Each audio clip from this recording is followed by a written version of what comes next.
রংপুরে গঙ্গাচড়া উপজেলায় মহিপুর উচ্চ বিদ্যালয়ে জাল ভোট দেওয়ার চেষ্টাকালে আটক হয়েছে 2 জন। বিস্তারিত থাকছে মাসুদার রহমানের প্রতিবেদনে।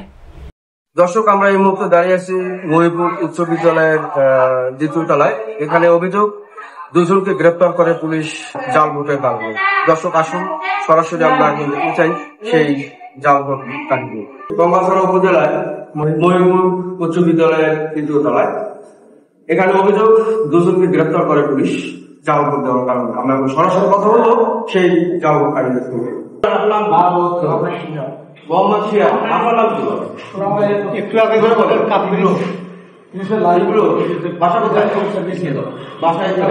এই যে অভিযোগটা আসছে যে আপনারা জাল ভোট দিলেন, এরকম ভোট তো নেই, তাকে দিতে গেছিলেন, তাহলে আপনাদেরকে এখানে আমার উদ্দেশ্যটা কি? এখানে আপনারা পুলিশ হেফাজতে আছেন, কেন আছেন? যদি ভোট নাই দিলেন তাহলে কেন এখানে আছেন? কাকে ভোট দিতে আসছিলেন বলেন? কাজ পুলিশ বাচ্চা ভোট দিতে আসছিলেন? আপনারা কি ভোটার না?